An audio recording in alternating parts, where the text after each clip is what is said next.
But here's the acoustic version first.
Strange Case, HBK is the name of that song.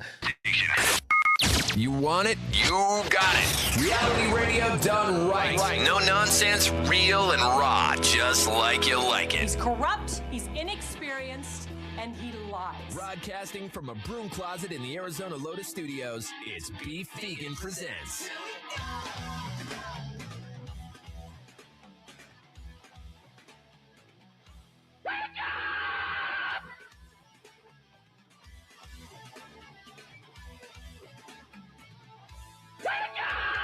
Yo, welcome back to the show. It's Beef Vegan Presents live on Rock 102.1 KFMA, streaming worldwide at KFMA.com on this beautiful Friday, December 19th. Good morning, Yas Money. Good morning. Good morning, Tucson. Thank you guys for tuning into the show. We're going to have a fantastic show for you today to wrap up our year. It's our very last show of the year. I'd like to thank everyone for riding with us, whether you've been riding with us for years or you just jumped on board this year. Very appreciative of that. Looking forward to an exciting, a bigger and better 2026. Got a lot of tricks up my sleeve, not only for the show, but hopefully be able to throw some parties and bring the people together, Yasmin. Yeah. And it's going to be easier to throw the party with marijuana being somewhat declassified. That was a big story. Did you see this yesterday? No. All right, here's the deal. Okay, yesterday, the U.S. government took a major step in changing how marijuana is classified. For years, like a century now, it's basically classified as dangerous as, heroin. A Scheduled 1 controlled substance is what it is. And it was really a racist policy. honestly. And I think a lot of times it's been documented as such, right? Marijuana, like, reefer, as they would call it back in the day, be like, if we schedule this as like a dangerous drug, when we catch those jazz musicians, that are, pretty wives covet so much with a little spliff or a doobie, we could lock them up and throw away the key, right? Yeah. Since then, of course, the public perception of marijuana has changed drastically over the last 50 years. My entire generation, really, I would say it really started to become popular during the 60s, the whole Woodstock generation, and it never went away. And then us 90s kids know there was a big boom with the chronic dropping. It was part of our vernacular. It was on our clothes. It was unavoidable. It was cool. It was a brand. So, illegal weed was something that many of us grew up with. Now, the past couple years or last decade or so, we started seeing reform in different states and here in our own, where it started off with medical marijuana. And we're like, man, that's pretty good. I gotta claim I got cataracts or something. And then eventually the entire, the majority of our citizens voted to, decriminalize it or make it recreational, legal for recreational marijuana, which is great. And there's many states in the country that have recreational marijuana that is 100% legal for their citizens, but not all the states. In fact, actually, the majority of the country is still kind of conservative when it comes to that. And if you get caught with any marijuana, again, just as bad as fentanyl, just as bad as heroin, just as bad as a lot of doses of LSD, crack, just as bad as crack, It's insane because people know, obviously, through generations that it's not nearly as bad as any of those. Now, when it comes to any substances, whether it's alcohol, whether it's marijuana, whether it's cocaine, moderation is key, right? You should probably stay away from the cocaine, but I'm saying, sure, excess is death no matter what. If it's cheeseburgers and you're housing 5 or 6 a day, then you're going to have some bad things happen to you, right? Yes.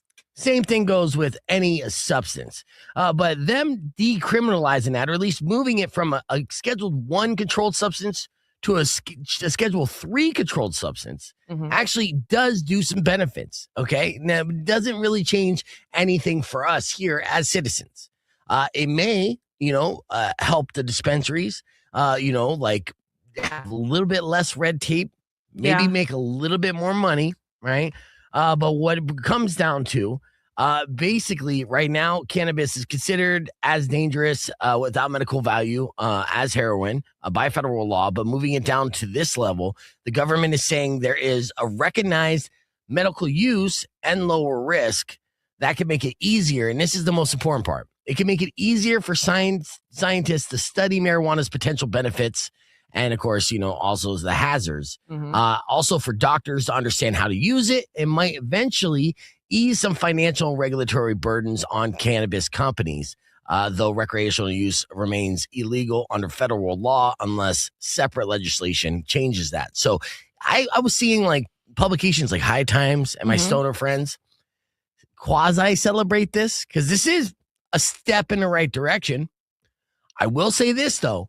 Seeing this administration do this, and it's like, okay, great. It's a baby step to be like, hey, yeah, go ahead, scientists, knock yourself out. Let's see, if it really is helping Nana's arthritis. Yeah. Like we've known for years anyways. Right. This is something that could have been done any administration. And you go back, 30, 40 years. Obviously, the Reagan administration wouldn't have done it. And the Bush one wouldn't have done it. But Bill Clinton, he could have done it. And, then obviously that Bush 2 definitely, knows how to party. He could have done it. Obama could have easily done it. And they didn't even go through Senate for this. This is an executive order. That's what's so maddening about this. It's like, yeah, thanks for the little baby step. Thanks for the little crumb in what is just such a thriving business and economy. They're generating so much tax revenue off of legal or recreational marijuana. It's definitely been great for people's lifestyles, and it's alleviated pain and illness. But even more importantly, and maybe much to the reason why it wasn't reclassified, it's bringing down alcohol use in this nation statistically more so year after year. We have less people drinking now than we did 20 years ago, 30 years ago. I didn't know that. Oh, yeah. No, we were a nation of alcoholics. I mean, hell, we got grandparents, right? My grandparents every day, all day, right? And wake up, put a little like vodka in their orange juice, and then keep on going. This generation, since they have the option, say, you know what? I feel like marijuana is a healthy alternative for me to catch my buzz, and I'm not hungover the next day. And I don't make questionable decisions at night. And I don't end up on the Coldplay Kiss Cam. These are all benefits, right, of marijuana. So, yes, it's historic. We end the year with that. And then at the end of the day, what does it mean for us here in Arizona? Absolutely nothing. No. It doesn't change the charges. You're not going to get, arrested or charged with possession of marijuana unless you're driving a vehicle. So it's business as usual, but at least it's a step in the right direction to get the research that we need to understand the pros and the cons of how this magical plant gifted to us from the heavens above. Yes. Oh, yes. You can tell I grew up in the 90s. I love it so much. But I don't do it all the time. But I love it so much. I love the smell of it. I drive into work in the morning and on I-10, there's a little patch of I-10 right before I get off on my exit that inexplicitly smells like weed. Like, I'm like, is there a dispensary here? Is just someone just roasting? Either way, it perks me up in the morning like a cup of Folgers. Okay. Yeah.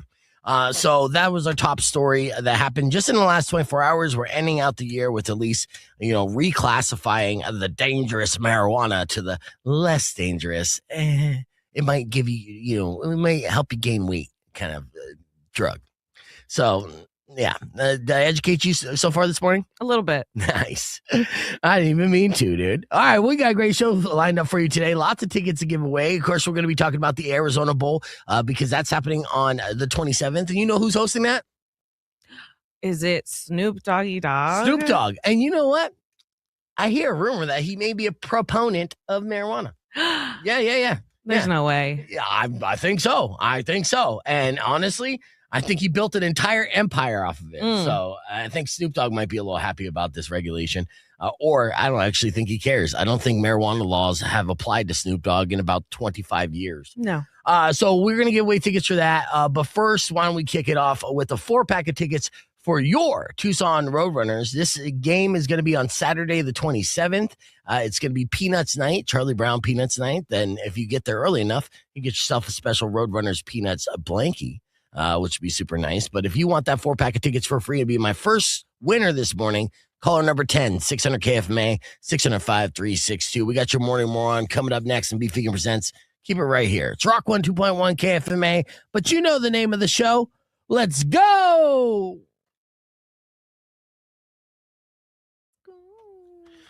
Go ahead and say that again, Yas. Go ahead. Let's go. That's not how I sound.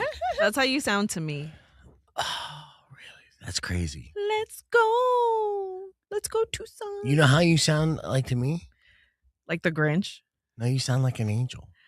Oh. Yeah, I said he doesn't mean that. He says that right now. See, you thought I was going to be a dick, but no, I kill it with kindness. Honestly, he does, and then later he elbows me by telling me you'll never get a jersey from the Roadrunners. Yeah, I don't say that. What did I say to you this morning when you came in? Do you recall? No. I came in. You came in. I started giving you words of affirmation right off the bat. What'd you say? I was saying something sweet. I don't know. I mean, I forgot because I didn't mean it. Yeah. But because I didn't mean it? Is that what you said? No, I'm just kidding. Of course. Oh my gosh. I'm never taking a compliment from you. No. So welcome, everybody. I got a ticker at the bottom just reminding you if you want to join us for the streamer night, December 27th for the Tucson Roadrunners, just email me beef@kfma.com. We are going to be doing live 2 hours. We're going to react to some trailers. We're going to play some games with Herb Stratford, of course, Yas Money, Mari, both looking beautiful in HD. On the stream, I'm underneath the mistletoe. Got 0 kisses, but this is an actual toe, so that's creepy.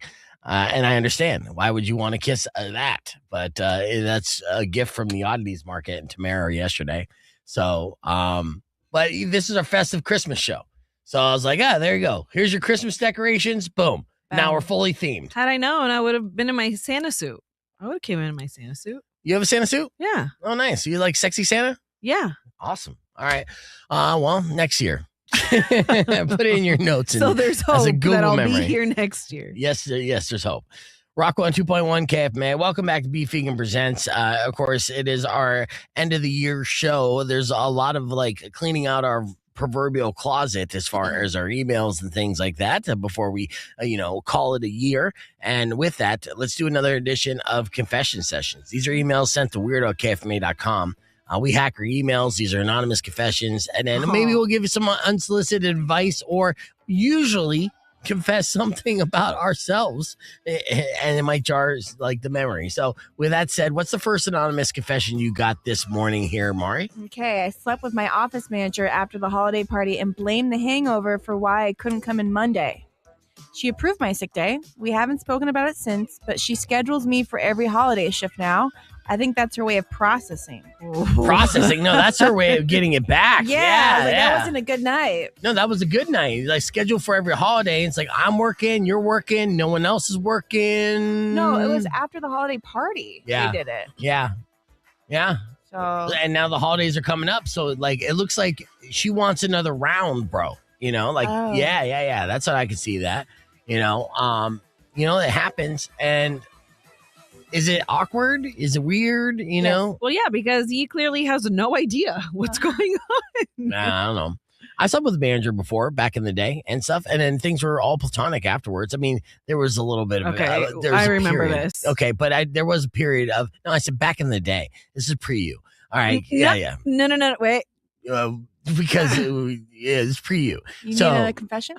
No, there's no confession. But there was awkwardness for a little bit, and then it got super cool. Now, and then after that, it became a super cool work relationship. I just remember the last manager you talked about. Yeah, Ken doesn't work here anymore. All right. What's our next anonymous confession? I love this one though. Smart. I intentionally start arguments in early December so I don't have to buy gifts for people I don't like. This year, I picked a fight over mashed potatoes. I saved at least $300 and my peace. Oh, is this you, Yas? No. I feel like you pick fights with me just so, you don't have to give me anything for Christmas. Did you give me anything for Christmas? I did. Okay, well, that's nice. When are you going to give it to me? Whenever we work a game together. Oh. Never. All right. Yeah, I mean, that's a pretty clever tactic there, just before ahead of time. I mean, that's why a lot of people break up before the holidays. Oh, yes, that makes sense. Avoid giving gifts for whatever, and then they get back into dating I honestly January, February. I thought I was going to get broken up with this week. Really? Yeah. Because he's like, I can't financially do this right now. I mean, I enjoy everything about our relationship except for spending this money. No.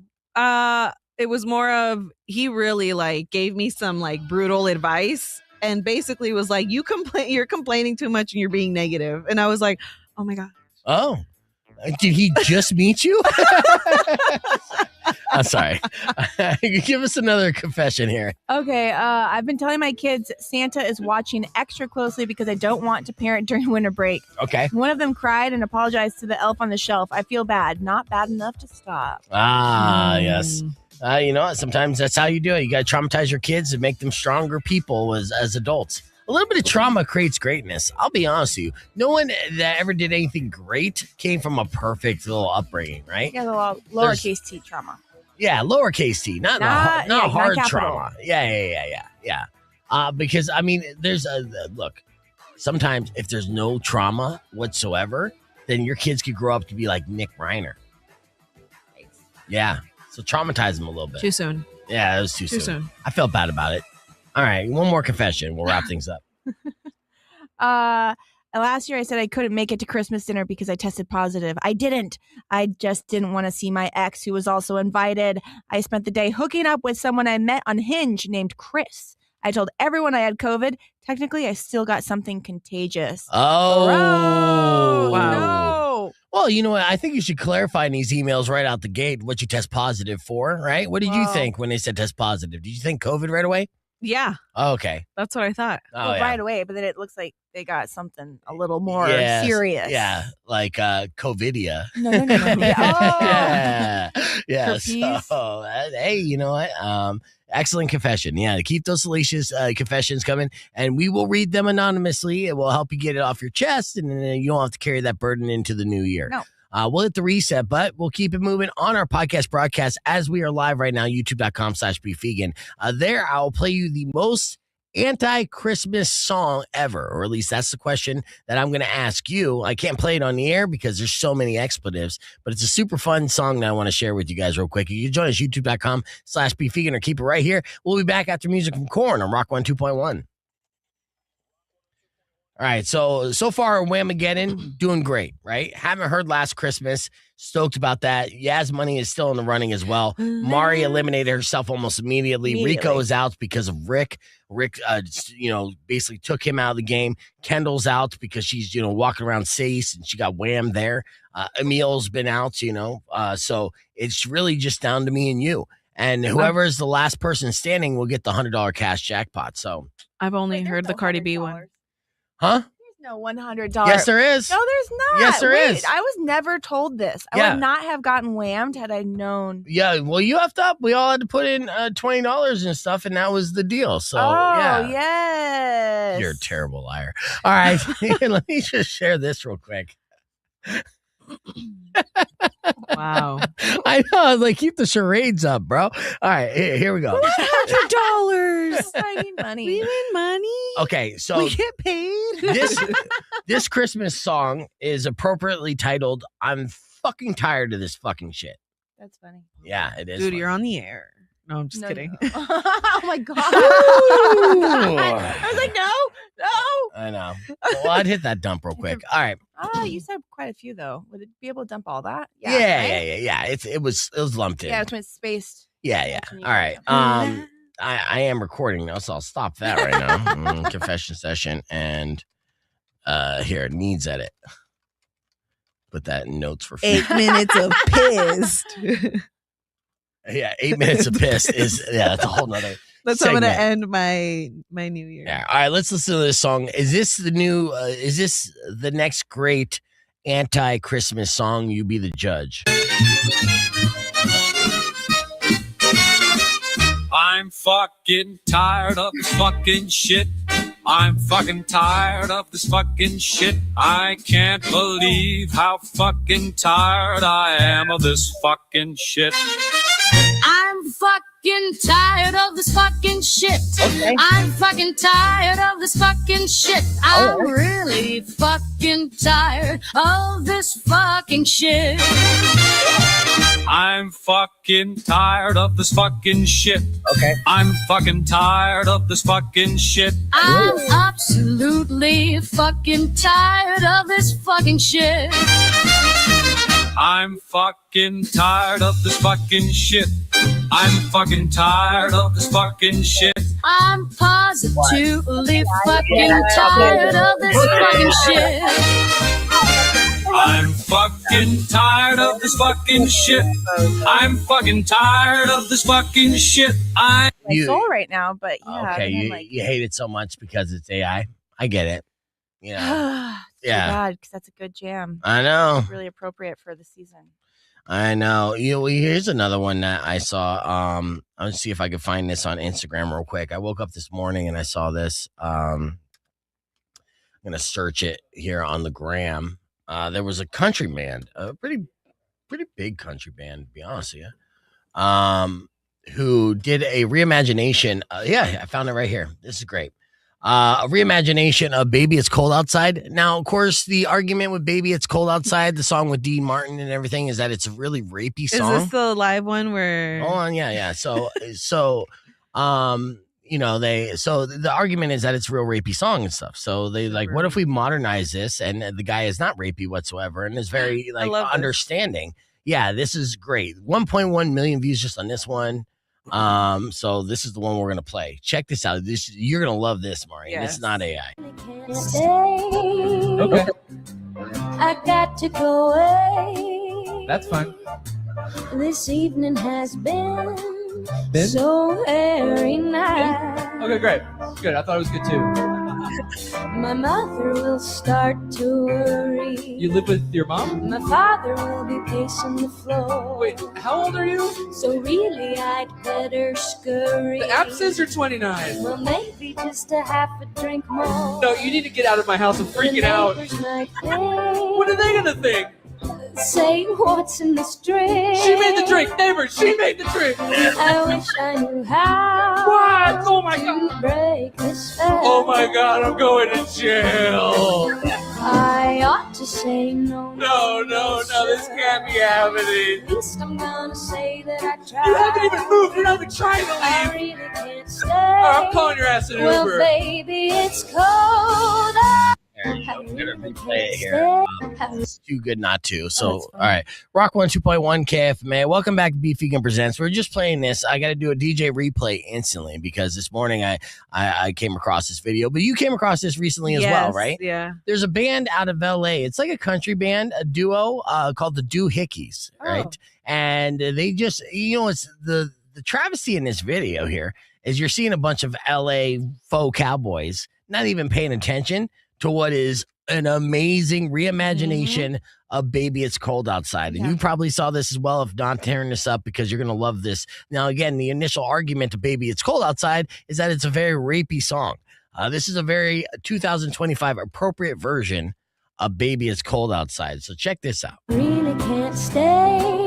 Okay, I got to go away. that's fine. This evening has been so very nice. Okay, great. Good. I thought it was good too. My mother will start to worry. You live with your mom? My father will be pacing the floor. Wait, how old are you? So really I'd better scurry. The app says you're 29. Well, maybe just a half a drink more. No, you need to get out of my house. I'm freaking out. Neighbors might think. What are they gonna think? Say what's in this drink. She made the drink, neighbor. She made the drink. I wish I knew how. What? Oh my God. To break this spell. Oh my God, I'm going to jail. I ought to say no. No, this can't be happening. At least I'm gonna say that I tried. You haven't even moved. You're not even trying to I leave. really can't stay. I'm calling your ass an Well, Uber. baby, it's cold outside. Alexi will be here in 2 minutes. Please wait outside. You know what I noticed is the cowboys in this video, they weren't paying attention, and then they started to. They were like, "What is that? Yeah. Is this live?" Yeah, so I guess the takeaway from that is not only is that an excellent reimagination, but when you go to live shows, don't be like the douches in LA. Yeah. You're not paying attention to what is now an instant classic. So the Doohickeys on Instagram, if you want to watch that video, fantastic. Keep an eye on them in 2026. We got more Beef Vegan Presents coming up after music from Korn and Allison Shanes. Here's Make Me Bad on Rock 102.1 KFMA, live on the podcast broadcast, youtube.com/Beef Vegan. All right, so if I was yelling, it's because I was listening to the song in my head and I could overhear it. All right, let's get ready. As we get ready for our next segment, and Mari's, what are you scrolling? Looking at the doohickeys, they're cute. They're adorable. Adorable. Yeah, so earlier this morning, we did our morning moron. In case you missed it, it went a little something like this. Rock 102.1 KFMA Beef Vegan Presents. Shout out to Danny for picking up that 4-pack of your Tucson Roadrunners. It's not the last 4-pack that I'm giving away this morning, and I got several different tickets. I'll be hooking you up with tickets for the Tucson Ice Rink, so you can do your little date night. Yeah. Drink some cocoa, slip on your ass, and have a giggle, and then probably go home and get it on. That's the ideal situation. That's what an ice rink does. It's romantic, bro. And then also, tickets for the Arizona Bowl. So all that and more. We got listener bait galore. But first, it's now 6:19 and time for your morning moron. Okay. So it's so crazy that it's almost like, morning morons, they're cyclical in a way. There's repeat behavior that tends to happen all over the world where, stupidity is universal, right? And it's almost like they get the moron handbook of how to be a moron. Mm-hmm. So this story is coming out of Italy. Italy, of course, very religious this time of year, Catholic, and the Catholic Church, goes back centuries over there, a lot of history. So they take it very seriously. A 38-year-old guy was on the run from cops, right? And he had to hide real quick. And he basically pulled like a Home Alone where he saw a nativity scene. No. Yes. And then decide, you know what? I'm going to pretend to be a wise man, right? And just stand there. And the cops are just going to walk by, not knowing any better. Not 4 wise men. Yeah, 4 wise men. So here's a picture you can see. Now, can you spot the morning moron in question? Oh my God. Now, okay, he's a black man, right? And the statues there, they weren't necessarily that current. They were, old. They're white plastic men. So the realism, and there's a lot of things like that would set it off and be like, wait a second, something in this picture's not like the other, right? Yeah. It was pretty easy to spot, even by a blind cop. And so he stood there. I mean, stood there long enough to get that picture taken in the pose. Now, it happened last week in a small town, and, it's basically the heel of the boot in Italy. Cops are chasing him. He tried to lose him by hopping into this real life-size nativity scene outside the church, and he froze, stood there like a mannequin. And it almost worked, actually. They didn't see him until the town's mayor noticed movement out of the corner of his eye. Oh, my God. I was like, wait a second. Yeah. Did that statue just move? Did it just wink at me? Did it just tell me to go shh? Did it go shh? Yeah. Anyways. Very Home Alone. Yeah. It's crazy because he was so committed to being this character that they were able to manage to snap a photo of the guy while he was still posed, and it's an amazing photo. I was just gonna say, how did they get that picture? Yeah, because you're there, you're pretending to be this mannequin, and then when the cops break out the camera, I'm like, oh, we're gonna take a picture of this. This pose is crazy though. I would have been like, yeah. Oh, so basically what we're talking about is he had his arms out, so it's almost like a plank in a way, where after a while, you got to be like, your arms are going to get tired. Yeah. Yeah. He didn't stand in the most natural way, right? Where he's like, I could do this for days. Maybe do the peace be with you pose, or, a praying pose. No, he had the I'm going to get you pose. And I'm going to get you, Jesus. Now, here's the thing, though. He's gone missing after a judge gave him 9 months in jail for assault. Now he's behind bars serving out that sentence. And obviously, his getaway plan just wasn't good. It's funny enough and just enough Christmas themed to be dubbed our last Morning Moron of 2025. How very in theme. It was perfect. Absolutely. Hallelujah, they caught that guy. All right, so let's hit the reset. We got more Beefing Presents coming up right around the corner after music from Nirvana and Shinedown. It's Rock 102.1 KFMA.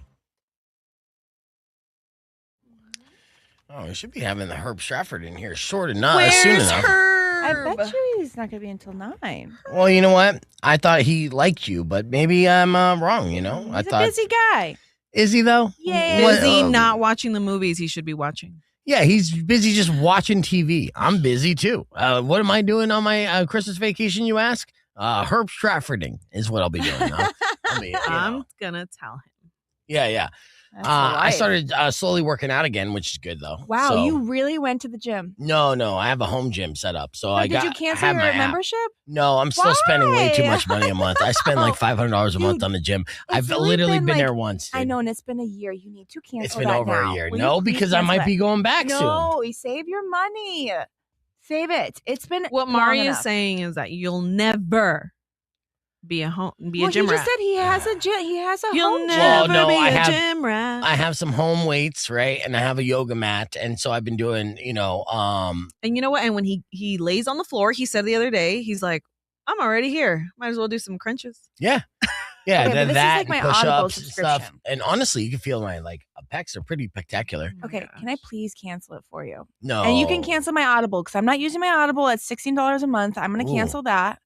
You can cancel. Yeah, but it's too close to the end of the year where I might get motivated to. I mean, I do need to up my cardio. It's been over a year. I know it's been like 2 years. I've only been in there once, but I got sweatpants. I recently got sweatpants. Why are you laughing?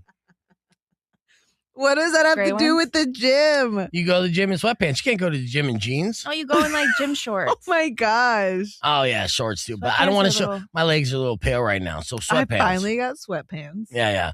I mean, I've gym, and I got some other gym shorts as well. But I honestly have to tan my legs first. All right, let's get on the air here. Oh, no. Talk toxic dating trends 2025. Yeah.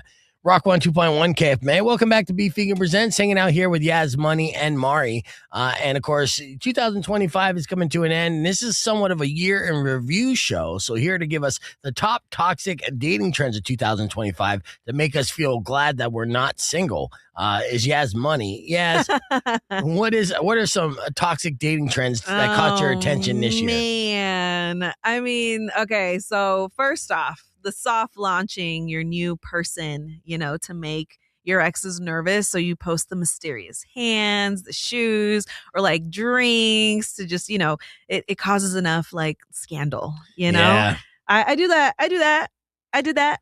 You know what? I wish I realized nobody cared. I wish I knew this because I would have done that. My last breakup and stuff, because I knew for a while I was getting stalked before I was blocked.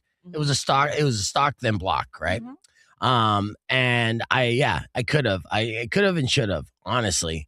But you know what? I feel like they did it. They did this thing to me. Yeah. Well, it did drive me crazy. Yeah. It's an attention thing.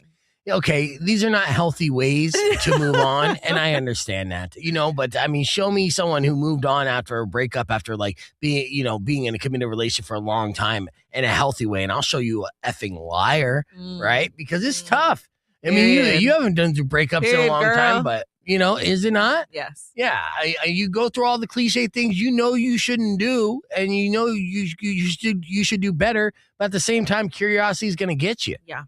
So, anyways, that's a toxic dating trend. I get that. What else has been a toxic dating trend of 2025? So here's one that really grinds some gears: ghosting, then watching every Instagram and Facebook story or WhatsApp story and things like that. So never replying, but staying emotionally present like a surveillance drone. Oh, no, I've done that.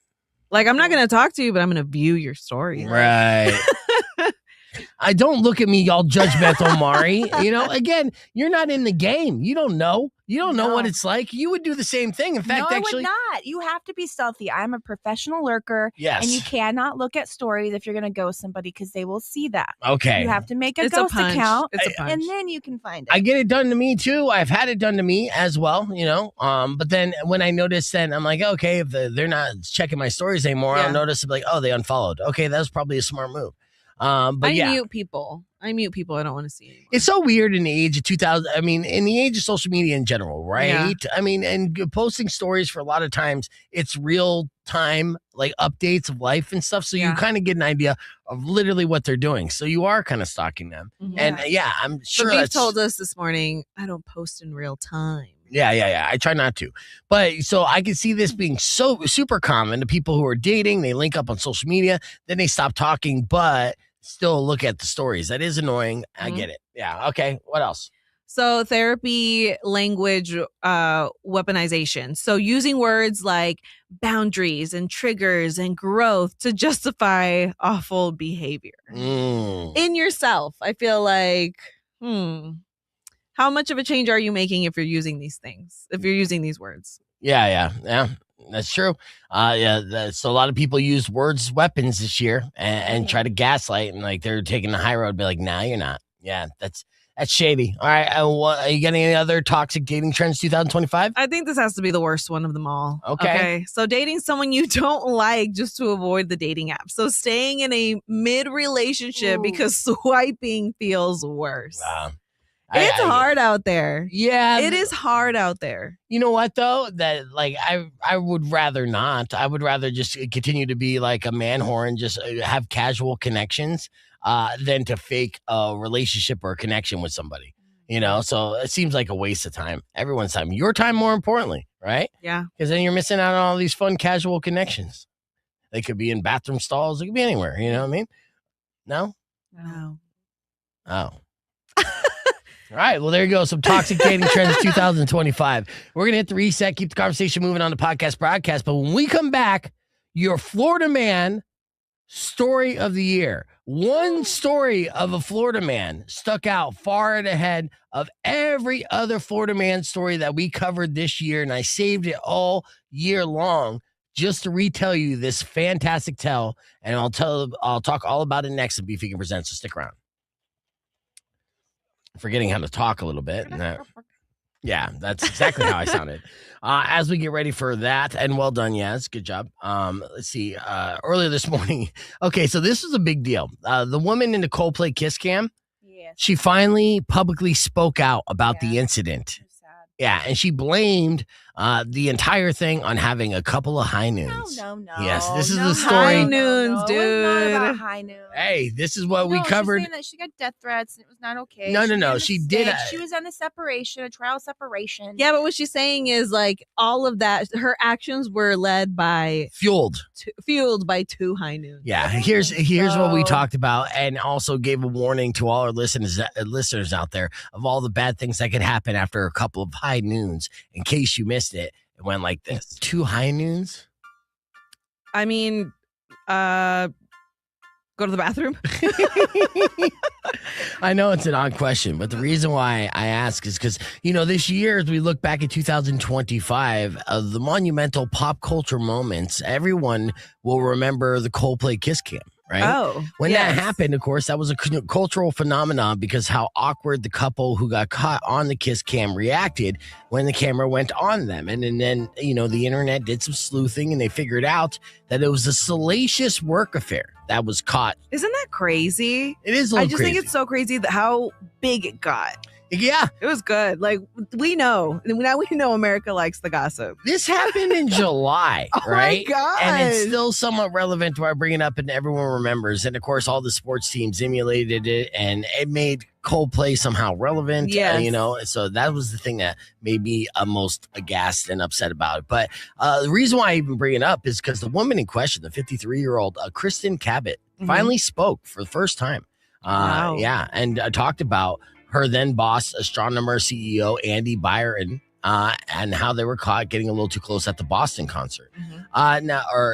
So basically, she said she made a bad decision after having a couple of high noons. Girl, you had sparkling juice. Right. Now, after she had 2 high noons, she was dancing and acting inappropriate with her boss. You know what she was doing. She was making it move.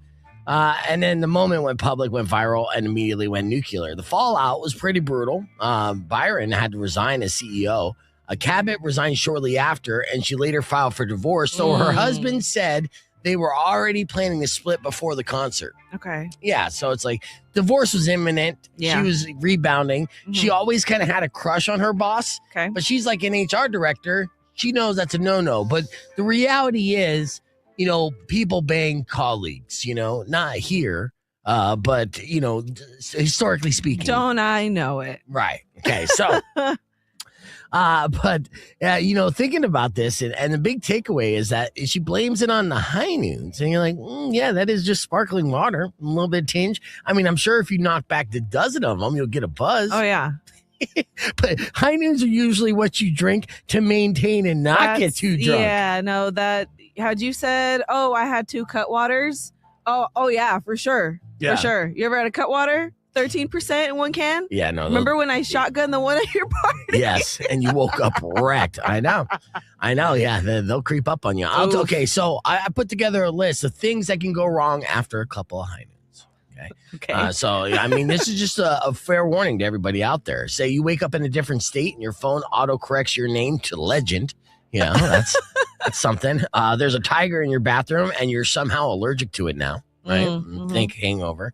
You Venmo'd someone named Knife Mike $400 with a note that read "worth it." That's something that you could have. That could happen. Yeah, after a couple of high noons. Oh I don't my know God. how you high noon. Listen, my anxiety would be crazy if I got a post-it that said that. Yeah.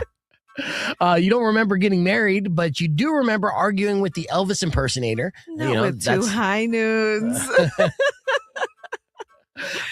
Or a couple things that can go wrong after a couple of high noons. You wake up in the morning with your Uber receipt that says 3 hours off road. All right, so you're missing a shoe, but not the same foot as yesterday. Or you're banned from a casino you swear you'd never been to, and they have photos. Those are a couple things that can happen, after a couple high noons. I know I've been there. Yas hasn't, but she's got a problem. Actually, one time I drank a couple high noons and I woke up holding a baby monitor, and I don't even own a baby or a house. You don't own a baby. It's crazy. I don't. I do have a tattoo on my body that I got after a couple high noons that's misspelled and emotionally accurate. I don't want to show it to you, though. It's okay. And one last thing that could happen after a couple of high noons, you wake up in the morning and discover that you have a 47-minute video titled Hear Me Out. Yes. Or you'll do a live stream in Bisbee. I was just going to say that. Did that happen after a couple high noons? That was a couple high noons right there. Where I was just like, that couple behind me, listen, they're gonna blame it on the high noons, maybe bro. like 7 high noons. Yeah, maybe 7. Yeah, 8, but like 2? Yeah. I just quenched my thirst. No. I drink a couple of high noons and my entire life goes to hell. Just like Kristen Kaepernick, right? Yeah, start banging all the HR guys or CEOs, whatever. So yeah, that's her official statement 6 months after the fact. Legendary. She has bounced back though. She's doing pretty good, and she swore off the high noons for now. She is now switched to Bud Light. So congratulations, Christian. Okay. And hopefully you get yourself another CEO here soon.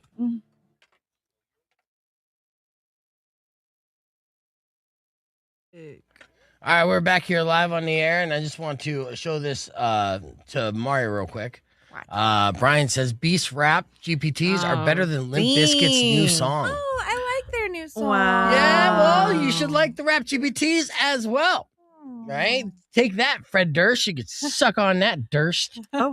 Yeah, I said it. I don't regret it. In fact, actually, I would like, I did have a dream that Limp Bizkit headline KFMA Day, and what they do, and like I think it's break stuff.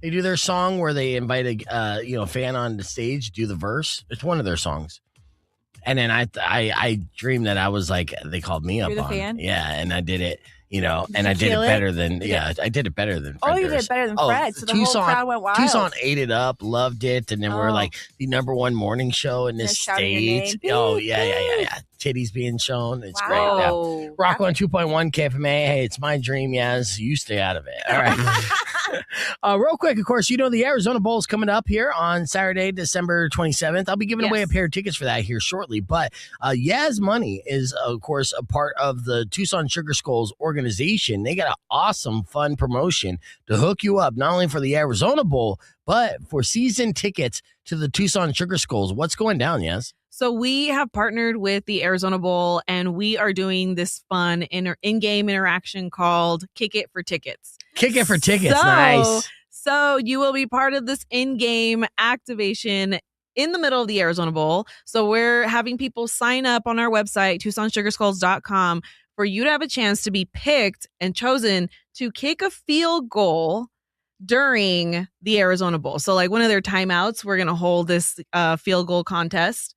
And obviously, if you make it, you win season tickets. You come to our games. We have a field goal contest during our games as well. And you win a TV there. So let me ask you, have you ever tried to kick a field goal for part of the contest, right? Because that's got to be pretty hard, right? I would be one of those guys who, like, confidently walk up like, I got this. Yes. And it would go like 3 yards in like an embarrassing way. But right? you see Pat McAfee do those things at College Game Day, right? Yeah, and they just look so easy. But once we place the ball and you're in that moment, you're like, oh, wait, this is far. Yeah. I wouldn't trust you to hold the ball because I know you would Charlie Brown me so hard. Yes, but it'd be Bones holding the ball. Okay. So Bones will be there. So you can be part of the Arizona Bowl and kick it for tickets for season tickets for the Tucson Sugar Skulls. Nice. How do people sign up for this? So you go over to TucsonSugarSkulls.com. You'll see the Snoop Dogg banner. You click on that. You click the link to register and you just fill it out. You just have to be over 18 and be an Arizona resident. I love it. All right. Yeah, that sounds like a fun promotion. I might have to do it just for the sake of content and set the bar low for everyone else in case they're nervous. Yeah, I love that. All right. Coming up next, the Beef Vegan presents your Florida Man of the Year. Right after music from Hardy, here's Jim Bob on Rock 102.1 KFMA. Yeah, I know that would exactly be the case. Is it really hard to do that?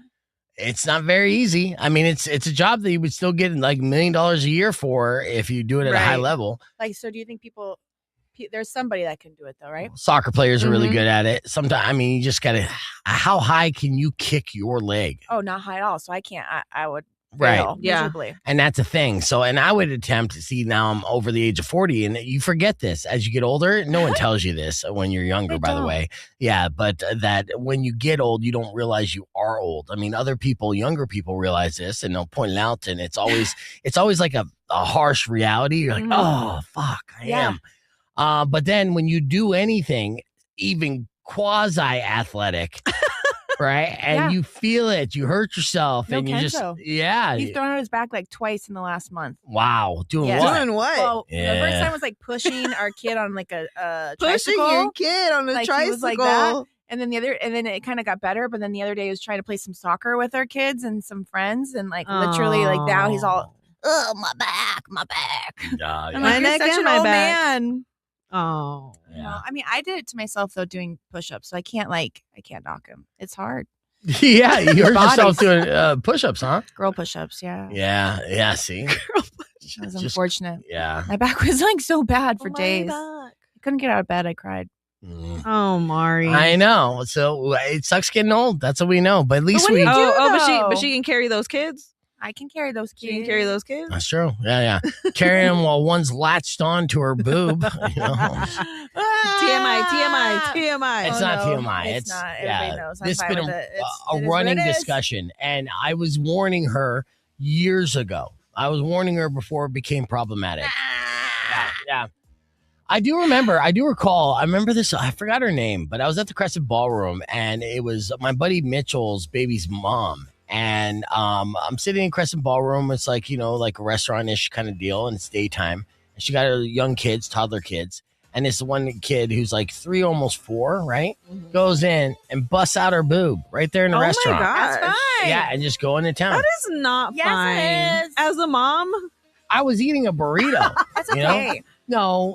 First it's off, not. you wouldn't understand what it's like to attempt to eat a burrito with an erection. It's not easy. Okay, Okay, why did you that's take it there? It was a nice much. boob, dude. Oh my. Yeah. That's your problem though. That's not the baby's problem. That's the Well, mama's problem. Oh, is it not the look? It's I like don't. Keep your thing in control. I understand. yeah, Look, I am pro breastfeeding in the circle of life, but when the kid's old enough to be like, "Hey, mom, lunch was great. Can I get some dessert? How about your tea?" That's too old. It's so If they're does speaking full good stuff. sentences like that. Yes, dude. Oh my God. Yes, where they're looking at the menu and they're reading it. They're like, you know what? Your tit's not on this. I'd rather have that.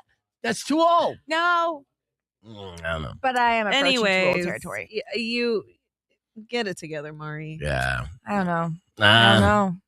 I don't know. Then I get these opinions and I'm like, okay, I'm going to double down. I'm really going to do it till college. Yeah, your stubbornness. Yeah. Oh my God. I mean, the mommy issues that you son would have going into college, and yeah, just doing it wrong. They're gonna be like, "What's wrong, dude? What, did you get breastfed till you were 5?" And then he'd be like, 15. 15. Rock 102.1 KFMA. Welcome back to Beefy Presents. So, ladies and gentlemen, it has been a long, documented year of insanity in the great mistake of Florida. And we've been coming across every single story that comes out on a regular basis, sometimes 4 to 5 a day. And with all these crazy Florida man stories, there has to be one that outshines them all. And that's what this is. It's your Florida Man of the Year. Florida man, catch an alligator in the trash can. If you can't do it, no one can. Come on now, Florida man. Let me tell you the legend of Jerry Ray Woods, the Florida man with a Florida man name. That's so good. He has 2 first names. He was arrested after allegedly threatening Applebee's employees with a wooden baton while, of course, extremely intoxicated on Dollaritas. Right? The incident occurred on a Monday around 10:30 p.m. when employees spotted Woods, who had been banned from the restaurant in September, standing near his golf cart, yelling into the air, and then random staff that would walk by. He demanded to see someone he referred to as Jimmy. They did not know a Jimmy. There was not a Jimmy on the premise. No Jimmy. Right? Yes. He received, then he retrieved a baton from his cart and threatened the employees, leading to his arrest on charges of aggravated assault with a deadly weapon. He was booked and released. So the Florida man who would drive to his neighborhood Applebee's in his golf cart, get wasted on Dollaritas, get kicked out and banned from Applebee's, and still return, screaming for Jimmy, getting kicked out yet again and arrested, is the most Florida action and behavior that you can do. Yeah. Jimmy! Yes, and with a name like Jerry Ray Woods, he will go down in infamy as an example of how to live in Florida to your fullest potential. And for that, I have to look at all the craziness that we came across in this calendar year and decide that Jerry Ray Woods is our Florida man, a 2025. Congratulations, Yay. Jerry. I hope you get plenty of Dollaritas from Jimmy whenever you find him. And he's a legendary Florida man. The legend of Florida man. All right, keeping the conversation moving on the podcast broadcast. Herb Stratford's coming up next. Join us, youtube.com/beefvegan, or keep it right here on Rock 102.1. Excellent. So there you go. Jerry Ray Woods. I was holding on to that story for months. Been Wow, like, oh, really? You yeah. think that's like all encompassing, like of all? Yeah. Well, especially the return. You know, like he came back to Applebee's, the golf cart, the golf baton, cart, the name, Jimmy. the Dollaritas, Damn Dollaritas. the mugshot, you know. Yes. I Dollaritas. see why you chose that. Yes, it's fun. No one got seriously hurt. He looks, when I do ChatGPT like art, right? Like I've done Florida Man, like, you know, when we do Florida Man theater and I have to create a Florida Man, literally it's an image of Jerry, and that's not a prompt. Jerry I'm not, Ray. yeah, I'm not giving him like ChatGPT this picture and saying, hey, create this. They're literally creating and be like, you mean him. So for that, you know, it has to absolutely be. So look, I'll show you. In fact, actually, if I share this, Florida man, right? Oh my gosh, there I am. Yeah, you're on my Instagram. See, look at that. Does that not look like Jerry? Oh my gosh, Oh. it does. Yeah, and then right here, it's just Jerry all over the place, and that's what ChatGPT recognizes as a Florida man. It's fucking hilarious. Wild. Yeah. All right. Yeah, we're gonna reset the table. Yas Money's got to take off. We're gonna put Herb Stratford in studio. Earlier this morning, we did a Yas or Hell Nah with Justin Spears. It was super fun. In case you missed it, went a little something like this. For us, 2025 is a. As we look back, we will remember the 10 following things. Here are the top 10 headlines of the year 2025 that will go down in infamy. First and foremost, Katy Perry went to space. Ooh. Yes, actually space. What was your feelings about this when this happened? I didn't care for it. Right. Did anybody? No. Okay. No. And she casually added astronaut to her resume too. So Girl. super douche move. All right, number 2, top 10 2025 headlines. Taylor Swift and Travis Kelce getting engaged, and the internet lost its mind for a week. Cool. Yeah, no comment. Number 3, we just talked about this. Coldplay's Kiss Cam moment became a global meme. Right. Okay. Number 4, Brain Rot Summer officially named the vibe of 2025. Oh. Yeah, Brain Rot Summer was this is the first summer that we had no mega hit songs, no song of the summer. Wow. It wasn't a brat summer. No, it was not, right? No iconic moments, just vibes, memes, and collective confusion, right? All right. Bunch of ballerina cappuccinos. Top 10 headlines of 2025 coming in at number 5. K-pop demon hunters took over the internet.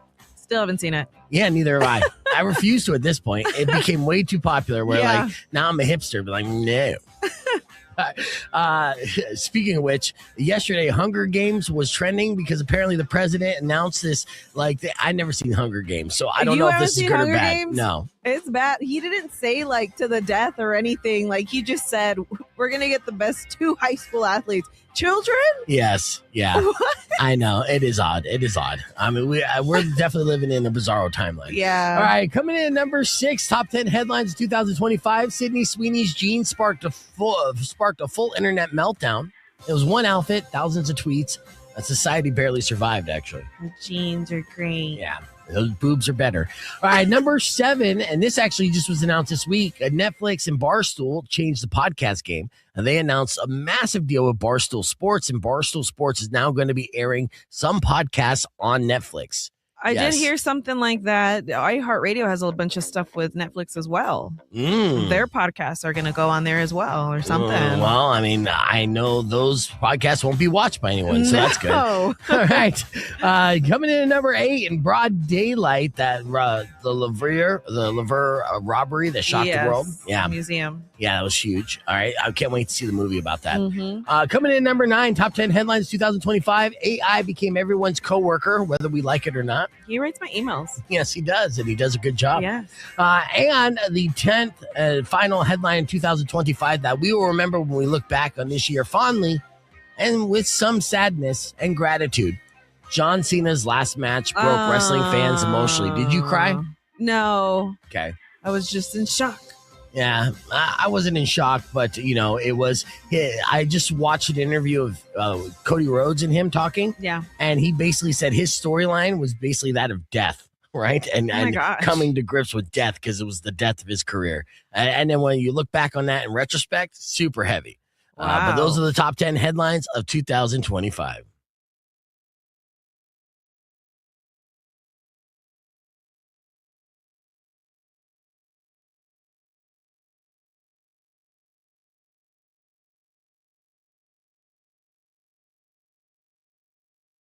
Need you to keep it together in this segment as I got the ESPN radios, the world's sexiest man to some, Justin Spears in studio. Good morning, Justin. Good morning, guys. All right, real quick, I wanted you to come in because we like to do this fun segment, and we're going to do it in the 8 o'clock hour as well, but it's called Yas. Is it a yes or is it a hell no? Yes. And so basically, Yas is going to give you, Yas is going to give you the scenarios, holiday trends, and you're going to let us know if it's something you would do or something you would never do.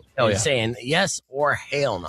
All right. What's our first holiday trend here, Yas? All right. So our first holiday trend would be Secret Santas with spending caps you intentionally ignore. So you're buying an obviously too expensive gift just to flex and make everyone feel uncomfortable. Is that a yes? Is that a yes or is it a oh hell no? Depends on who's the receiver. Yeah, right? yeah. If I'm the receiver, it's beef. And we're like, hey, $10. Are you spending more than $10? Of course. Thank you. On beef? Yeah. Come on now. Yeah, I made your career. How much? Well, I'll say how much love you give Spears and Ali, and you have me on all the time. Like it's my way of repaying you. Yeah. So, but what if it's Rico? Yes. Oh yeah, he loves Rico too. Yes, of course. Okay, who? What about Kendall? Someone's got to be a hell no. I know somebody's got to be a. She gave me so much guff for not watching Star Wars. There you go. So I have to reconsider. But you know what, Kendall and I. We've gotten pretty tight over the last couple months. So I did, and shout out to Luke. I met a listener, Luke, at the Roadrunners game, and he listens to the show, loves the show, but he specifically mentioned the anchovy contest between you and Kendall as one of his favorite moments of 2025. Yeah, we bonded over that. All right, so that's a yes all the way around. Okay. What's another? I would say hell no, but what's another trend? So this is kind of like up in the air for me. So it's no gifting, just vibes. So like a Christmas arrangement. So couples are agreeing to skip gifts, then silently judging who broke the pact. Oh, it's an inflation Christmas. It's an inflation. I need gifts. Oh, damn. I'm so terrible at getting gifts. It stresses me out. And I'm in a relationship now, and I'm like, but it's still newish. And I'm like, what level of gift do I give at this point? You know what I mean? And honestly, thinking about it gives me a panic attack. But like, if you don't already see something or know something, and it doesn't come like it's not like a natural reaction, like, oh, you know what, I want to get her this. Yeah. Then guys aren't intuitive like that though. Yes, we're not wired like that. Justin just shook his head. Yes, I feel like Justin is a gift giver, and he will give. He's a giver. I feel like you're putting him on a pedestal. You're putting Justin's penis on a pedestal, and like he's the one shaking his head. I'm not making him shake his head. Which one? Anyways, yes, he is, definitely a keeper. But what would you say? Well, Justin? I just think there's something special about seeing something, thinking about a specific person, giving them that, like, hey, this is for you from me. I think that's a special thing. Right. Now, if it's like a vacation, Could that be considered vibes? Yeah. Like, Yeah. hey, I'll take a vacation So anyway. if those are the vibes, All they're like, right. hey, you know what? Screw Christmas. Let's go on a vacation. Yeah, I love I'm that down with that idea. too. Love Girl, that you idea. are speaking my language. You're right. All right. Let's do one more here. All right, posting holiday photos weeks later. So dropping your Christmas pics in January to pretend your relationship survived December. Ooh. I'm hell Yas for that. I don't like to post in real time these kind of like private events. What but, is up with you guys? I don't post in real time. Oh, I'm sorry. I mean, we're just dudes. I'm living in the moment. I'm just a dude. Okay. You don't have to mimic and mock everything I'm saying. I'm just. Everything I'm. This is from my heart. Yas. Yeah. Justin, help me out here. I would totally post in real time. Yeah. Just because, I mean, in January, we're on to other holidays. We don't care about your Christmas photos. Okay. So, Well, I'm not posting it for likes. I'm posting it to archive. So yeah, and it's also cool, like, around the holidays, you get this memory notification from a few years ago and it pops up and you're like, oh, this is cool. I posted this on Christmas Eve with my significant other and I still really enjoy it. And then she broke my heart. And, damn. like, I see that. I hate those notifications. That might actually be the play. Yeah. Do it Yeah. in January. So that way, when you're like, if the relationship fails and you're a few years down the road, you're like, man, I'm really enjoying this Christmas. Yeah. Oh, damn. And it's safer for me emotionally and physically because it's usually a dry January, so it won't do anything rash. So that's a hell no for me on this Okay. Yas Money. Justin Okay. Spears, thank you so much. Yep. Spears and Ali, ESPN 1490. That's the dial and the show. You're going to be talking all things bowl games, Arizona Bowl, and of course. Herb Stratford, just the cliche, can't teach a super fucking old dog new tricks, trying to help him out with his arts and culture guy, YouTube page, which he's starting to get more and more like prominent names and interviewing because he's starting to build his reputation as a great critic, and you are. In fact, actually, I bragged to my friends that we have one of the world's top renowned unknown film critics on our show, and it adds prestige to us. And welcome her, by the way. Thank you very much. No, and I appreciate that. And it's, I'm not done. All right. The fact of the matter is, you only got 157 fucking subscribers, and that infuriates me, man. Infuriates me. You can't even change your name if you want to. You got to get up to 1,000 on that. So please like Arts and Culture Guy. Get him up to 200 if you're watching a replay of this. It's on YouTube, and Herb's doing a bunch of interviews. We'll actually showcase one of these interviews here in a little bit. But welcome and happy end of year. And thank you for the annual Herb Stratford Christmas gift. Yeah. This guy wants me to be 300 pounds. I'll take it. I'll take it out of your hands. Don't you worry. Oh, she gets jealous. Okay. Well, I'll tell you what. These are 3 flavors, right? It's caramel, white cheddar, and butter. I'm trying to figure. I'm like, I will give you 2 out of the 3 flavors. I just Okay, got to figure which flavor I Need want. help? Yeah. I'll Okay. take butter and white cheddar. Yeah. See, I was kind of like, it's a toss up between caramel and white cheddar. What if I do half and half? I don't know. I'm just going to take I a could do that. little Ziploc baggie of some things, and then that way it's portion control. Okay. Look, how I'm holding this thing. You know what I mean? I might sleep with it. Yeah. But thank you, Herb. Yeah, you're welcome. All right. Thank you. So we're going to get on the air here, just a little bit of tease. We're going to be talking Avatar. We're going to be talking the new SpongeBob movie. We're going to react to some of these trailers. The new Avatar is actually getting good reviews, and James Cameron is so happy to get past this and not think Avatar ever again. This like killed. No. No. I saw a little interview, Rock 1 2.1 KFMA. We got Herb Stratford in studio. I just said that James Cameron is so happy to put this Avatar franchise behind him because I thought I saw a little blurb that stated that, but I'm wrong. What do you mean? So the original plan was 5 movies. Oh, yeah. Okay. What he's been saying lately is if this doesn't do gangbusters, Right. then he won't do the last 2. Yeah. I think he's hoping for it. I'm hoping for it as well. Yeah. Okay. Okay. So we're going to talk, Avatar and everything here. Before we get into that here, I do want to play a game. So, in fact, actually, I have usually when I say that, Mari, I say I want to play a game. All right. So a lot of this like critic mumbo jumbo jargon, it comes, it gets back like I'm trying to figure out the word for it. Basically, it gets compared to Rotten Tomatoes, right? As validation whether or not a review is good or not. Okay, so I know Herb Stratford checks out Rotten Tomatoes from time to time. Right? Yeah. All right, so this is a game called Rot to Hot. I need you to blind rank these 4 movies from what would potentially be the worst Rotten Tomato score to the best Rotten Tomato score. Okay, and I got them in different categories. So let's start off with the first one, Herb Stratford. There have been superhero comic book movies that were released this year in 2025. Rot to Hot, you go 1 through 4. 1 being the rottenest, 4 being the hottest. Okay. So first one is the Fantastic Four: First Steps. I'm gonna put that at 3. Oh, you're gonna put that 3. Okay. Yeah. Captain America: Brave New World. 2. 2. All right. Thunderbolts. I think I'm gonna have to make that my 4. The hottest? Yeah, I think I am. Okay. I think I am. All right. And the last one, Superman. Oh, see, I got ripped. I got gypped. Well, now I don't have a choice. Now that means Superman's 1. That's right. But now, outside of a blind ranking, I would obviously tweak a little bit. But all right. You fair. effed up royally in this game so bad. Why? What should have been number 1? Okay, number 1, the most rotten out of the 4. Can you guess it now? You were gonna say Thunderbolts. You were wrong. It's No. Captain America: Brave New World. Really? Yes, 45% to 55% Rotten Tomato score. Okay, coming in at number 2 from Rot to Hot, Thunderbolts. All right, okay. yes, Thunderbolts. Then Superman, number 3, with the hottest and the highest Rotten Tomatoes score being the Fantastic Four: First Steps, and probably just because of Pedro Pascal. True.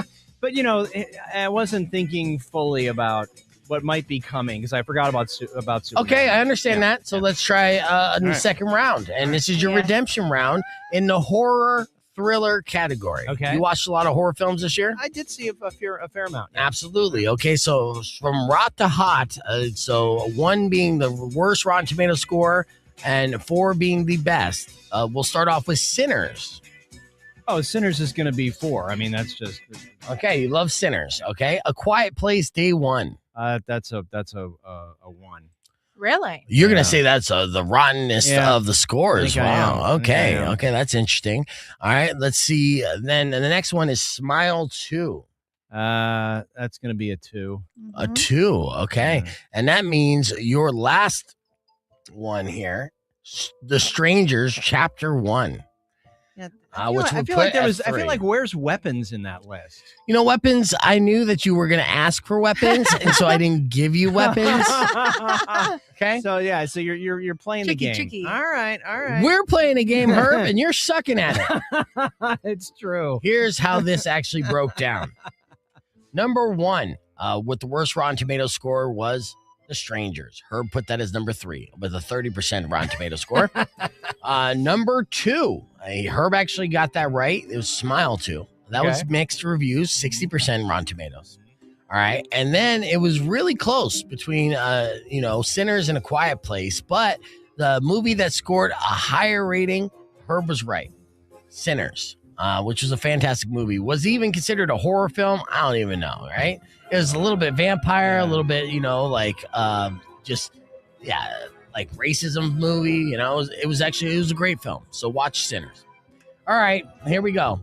Last round. Okay. You got to nail this. Again, you're a film critic. You're familiar with Rotten Tomatoes. It's bookmarked on your websites next to X Videos and Milf's Gone Wild. All right. This is sci-fi, big concept movies, okay? All right. So we'll start off with Dune Part 2. Well, you know what I'm going to say. Rot to Hot. I mean, because you're a geek for Dune. I am. I'm going to say 4. Okay, you're going to say 4. That's okay. I am. All right. Kingdom of the Planet of the Apes. 3. 3. Oh. Yeah. Oh, yeah. You're going neck and neck with that. Yeah, Okay. I am. Mickey 17. Unfortunately, I'm going to say 2 because I wanted to like it more than I did, but it's a little goofy. Okay. And that means the last one, which would be the rottenest, according to you in your blind ranking, is the movie Atlas. Atlas. Atlas. What's that? I'm not even sure I know what that is. So that was a good call on my part. Yeah. And you know what? Good call all the way around. Herb Stratford killed it. That's exactly the ratings and the rankings of the yes. So you did redeem yourself. All Now we will right. do a bonus round just for S and giggles. We'll have Mari play on the podcast broadcast. When we come back, Avatar, the latest incarnation from James Cameron. Will it be the last? Will it be worth seeing in theaters? We'll talk about it with Herb Stratford right after music for Nirvana. It's Rock 102.1 KFMA. All right. Yeah, so that was pretty good. That was good. Yeah, Atlas sucked balls. So what was Atlas? I'm trying to remember what it even was. I'd have to Google it. Okay, don't worry about it. I did see. What was it? I got to say that these cameras are amazing. Oh, you like them? Oh You my look God. very good. Well, thank you. Thank you. No, this is no, it just they I'm look still trying to everything find my looks angle. Everything looks really crisp. You know what Yeah. I mean? It's just like before A they little just too were crisp. there, you know. Yeah. But I like it. I think they're very good. So and they got installed. Like you weren't sure if it was going to happen calendar year 26. Right? I know because I was So- having Scott deal with it, and he likes to procrastinate. Mr. Fergoso, but he did come through, and it was great too because the initial cameras that I sent him. He did the research because he's an engineer and he's a tech geek, first and foremost. So he knows the good stuff. He reads the reviews. He does all the busy thinking work. And he's like, look, I know these cameras look cool, but they're shit. And I'm like, that's fair. They're $60. So that doesn't surprise me. And he's like, I got to shop around. I'm like, okay, got it. So he came across these and they were reasonable, a little bit more than what I initially proposed. But again, Debbie, our GM, is retiring. And so I asked her, I was like, hey, can I get these and stuff? And then she's like, looks at me and she's like, what the hell? I'm on my way out. I'm like, yeah. That's like the perfect timing. I was just like, hey, can I get a Christmas bonus too? Like, not so fast. But so that was the deal. So these weren't that much more. And these are AI autofocus, right? And we even thought about getting the ones that follow you around and like all that. Yeah. Okay. You don't like that? I'm glad you did not do that. Why? It's just creepy. I don't need him following me around. Well, not I'm like already, to the I bathroom. No, but I want to determine my angle, right? Yeah, And yeah. I don't want it to determine the angle for me. Okay. You want the control. Well, speaking of that, can you center yourself? Because I But I gotta say I'm sensitive to cameras and this is not a plug on my part, but I yesterday I went and saw Avatar, and then I had this interview with Edgar Wright, who directed The Running Man, and he also directed Scott Pilgrim versus the World and all this stuff. So I was excited about this interview, and I knew I wasn't going to be able to get back home to my setup, and so I'm in a theater at Roadhouse. I had him kill the credits so I could come up on this interview, and it's like, the camera in a dark theater does not work. Yeah. So I'm like sort of like my floating head, and it's like, I need to invest in a camera. You know Not what? that I would have done that there, but And you're absolutely right too. So another thing that people don't notice here on the stream is that the ring lights itself and the room itself is a little darker. But the camera picks up on it so much better. It brings out the image, so we don't need it as bright, which is good too. So when I think back what this room was like a couple of years ago, yeah, I mean, it is a different space. moving on up. Yeah. yeah, It's- exactly. It's like they tore down the East Wing and just rebuilt the whole studio. Yeah, and we're not even done. We're going to keep messing with this until it continues to become like the destination, which it already is kind of doing. It's been so far so good, a great year to look back on, and the next 2 weeks will be a good way to kind of breathe. And then also what I like to do as part of my routine is smoke a shit ton of sativa and pace around my 2-bedroom condo and think of ways to take over the world, right? Like, how can we do things in the brain? better? Yes, absolutely. And give me that time to be lost in my thoughts in between family stuff. So I look forward to that.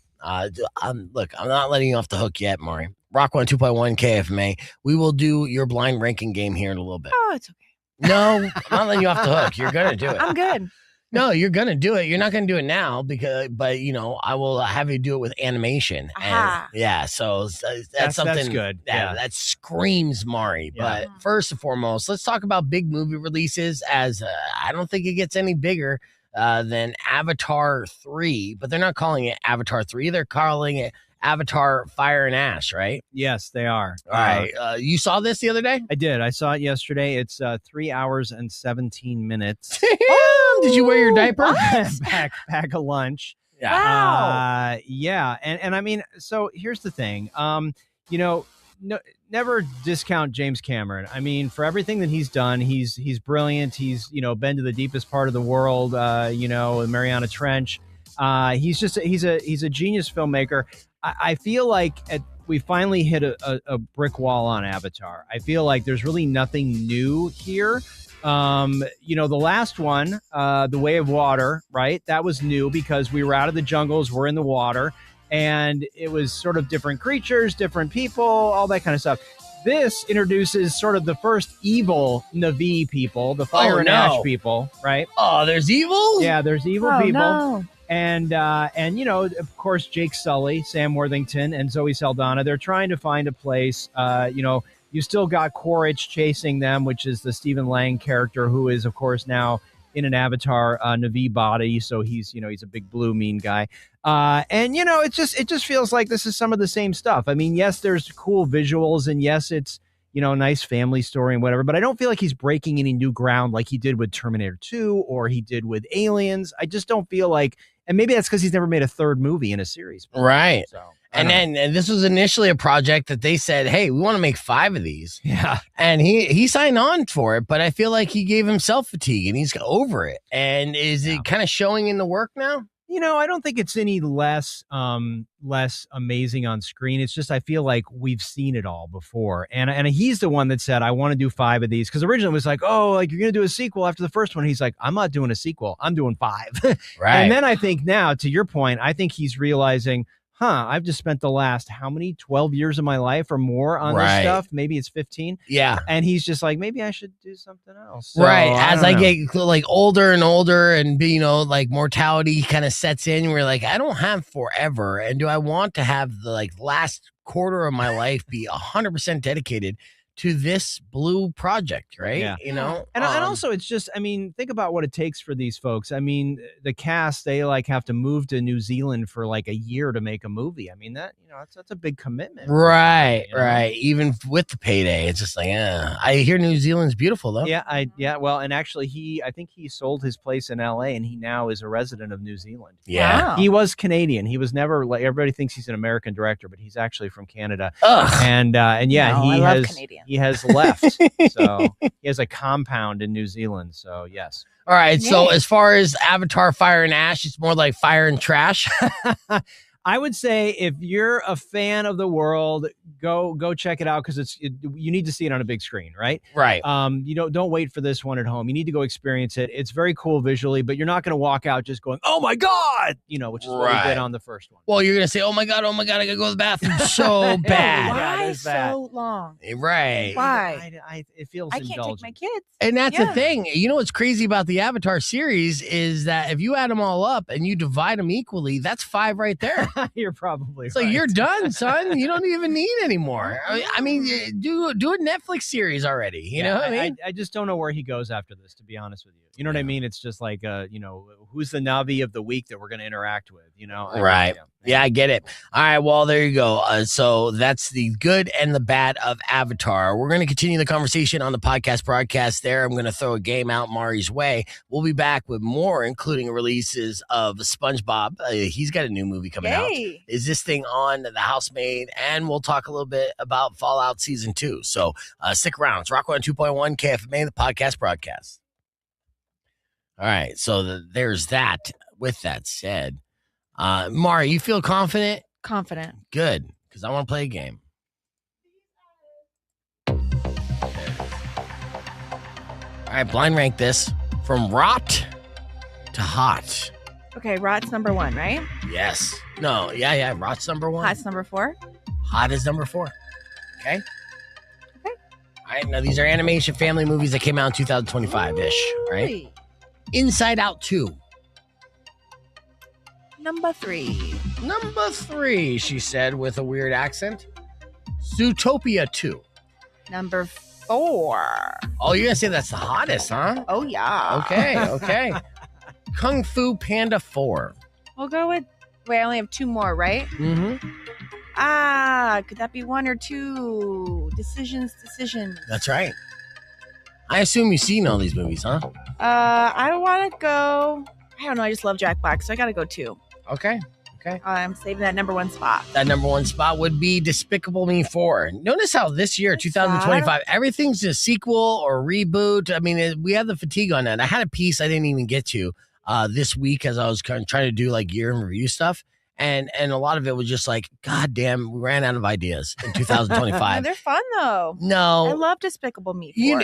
I look at that. Look, I love original ideas. And it's like, yeah, we've been there, right? Minions are cool. Great. That was great. Well designed, little merchants or, like it was 100% a market movie, right? Yeah. And it worked great. Now, what's the next big idea? Get these advertisers in a room again and your scientists and come up with something else that'll be universally appealing. But then you get Elio that was out this year that nobody liked. And that was a brand new concept. And it was a good movie. And people talk so much ish about it. Like, I get why they just keep going with the hits because that's what makes the money. Because people are like, I don't want new. Okay, so Elio, long story short, people suck. I get it. I get it. It's the people. Okay, because Elio was a good movie and people didn't like it. They were like really complaining about it. And it was good. I saw it. Okay. Well, yeah, as we confirm that people suck, now the big question is, does Mari suck at this game? Yes, I do. Okay. I do. So, I didn't get that I will right. say you got some right. I did? Potentially, yes. Shocking. Yes, it is shocking. All right. So, the way that it worked out, you got the first two wrong and backwards. Yes. Yes. Kung Fu Panda was number one. No. No? Inside Out 2. Was the number Pixar one? film, yes, was number one. Wait, that was good. I know that number one. I'm sorry, number 4. That means the best score on Rotten Tomatoes. Okay. And I put that at 3. But did you give it? Oh, you put it at 3. Okay. Yes, Zootopia 2 was number 3. Okay. With 80% of Rotten Tomatoes. Inside Out 2 had over 90% Rotten Tomatoes. Kung Fu Panda 4 was technically number 2. Right, which you got right, and then Despicable Me 4 was the lowest with 55% Rotten Tomatoes. But so the bottom line is Pixar still owns the critics' souls. Yeah, but I got 3 out of 4 right. That's a win. Yeah, no, you got 2 out of 4 right. Oh, I got 2 out of 4. Yeah, that's how math works. Okay. I know. Sucks to suck. All right. We'll do one more round here in a little bit, but let's get back into a clip as we reset for our next preview with Herb Stratford. Earlier this morning, Amari, Yas, and I did F My Life, and it went like this. As we get closer to the playoffs, correct? Yeah, sir. Yeah, sir. I like what you did there. See you guys. All right, we're going to with F My Life with Mari and more. So stick around. It's Rock 102.1 KFMA.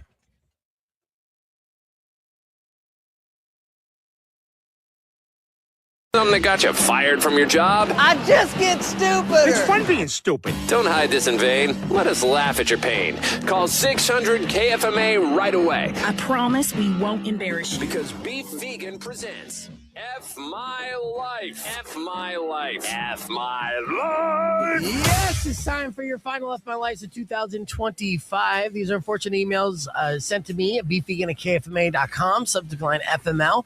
But of course, if you have an F My Life you want to get off your chest right now, then give us a call, 600-KFMA, 600-5362. If we agree your life is F, we'll hook you up with a pair of tickets for the Arizona Bowl hosted by Snoop Dogg. Well, you have enough My Life to start things off? I got a list of them for my 2025. So when we're done here. Okay. Well, no, those are just things that make you mad. We'll get to that. Let's get to our first email sent to me by Paige. Paige said, Beef, the other day I walked in on my fiance while he was self-loving to Stranger Things. F My Life. That's legal. Weird. You say illegal? They're legal now, They're not little they're like teenies 30. anymore. Right. So it could be weirder, I mean, what if he's self-loving to Vesca or whatever? So that could be super weird. Banca, yeah. I say Vespa like he's a scooter. I don't know. Dude, what do you my say? life, get rid of that man, throw him away. It's a weird thing to self-love too. Yeah, okay. Yeah. All right, next up, My Life sent to me by Rob. Rob said, this weekend I went on a grinder date with a really cute guy. I thought things went really well.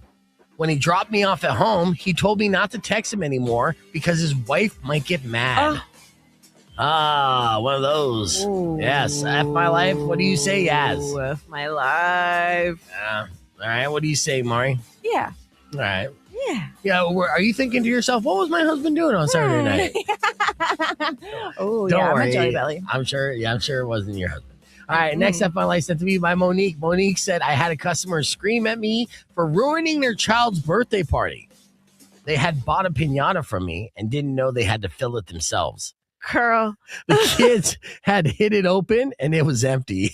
Oh, That's a super F my life for the kids, right? You're like expecting candy. Yeah, as you grew up here in Tucson, did you ever like go to a pinata party and crack it open and have nothing inside? No. Absolutely No, not. because we knew candy is not included in the Exactly. purchase. Yes. See, That's crazy. That's what happens when white people buy pinatas. That's what you said it. I didn't. Yeah, but it's true. It's true, obviously.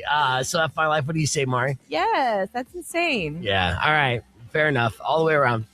Next F my life sent to me by Dylan. Dylan said, I tried to be smooth and hold the door open for someone. They were not going through that door. We stopped and stared at each other until I pretended to tie my shoe. F my life. All right, what do you say, Mari? I want to go with yes. That eye contact. That's, yeah. Yeah. It's the eye contact. Yeah. It'll get you every time. Oh, It'll yeah. get ya. Yeah, awkward. All right, final F my life of the day sent to me by Kaylin. She wrote, Beef, I was shaving and I sneezed unexpectedly. Oof. I ended up cutting myself so badly, I had to go to the emergency room. Oh, my God. It wouldn't have been quite so bad or humiliating if I hadn't been forced to show the extremely attractive doctor my sliced open and half-shaved crotch. Oh. F my life. Oh, that's what got sliced. That's where it got sliced. You didn't see that coming? I did not. And that like hurts me to think about. So big time FML. Yeah. All right. What do you say, Mari? Yeah, FML. Mari said. Oh, I'm sorry. Yes. Yes. Oh, yeah, for sure. All right. Fair Oof. enough. 100%. Not only is that enough my life, like I have a song that sums it up, and I'll just play 5 seconds of it. Oh. Let's get wild tonight. What's the fun though? Everybody in the club go wow wow. Wow wow wow wow wow. The suggestion is to suck the damn up. Sorry, I need to cool down. All right, so that's the unofficial F My Life song, and I probably blew out some speakers out there, so I apologize. And if I ruined your speakers, F your life as well. But keep those emails coming, beefing@kfma.com. Let's hit the reset. Be back after music from Rage Against the Machine and Rock 102.1 KFMA. Don't go away.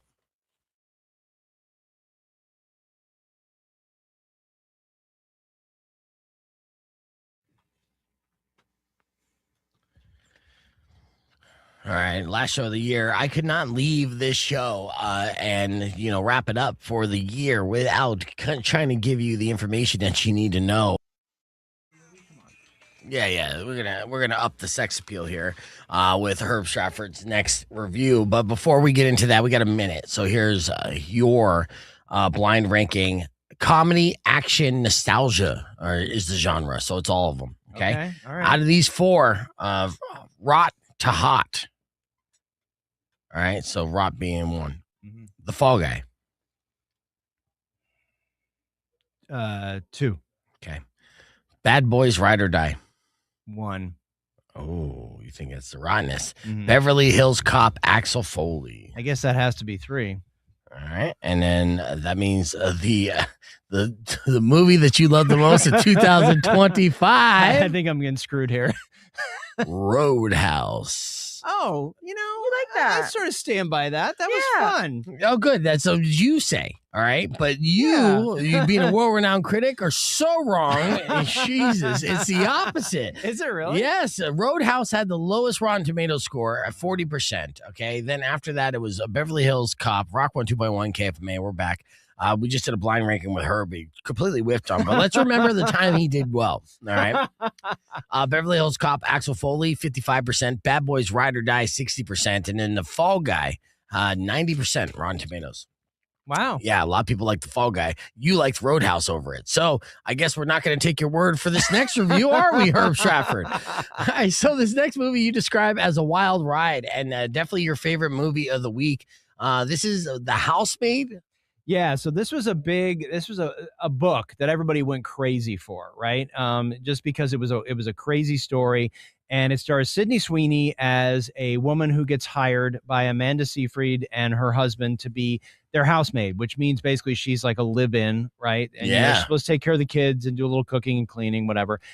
Sydney is really at the end of her rope. She's sort of living in her car, and she gets this job And, she starts to sort of suspect that things are not as they appear with Amanda and her husband, played by Brendan Sklar, who was in 1923, the Yellowstone series. Yeah.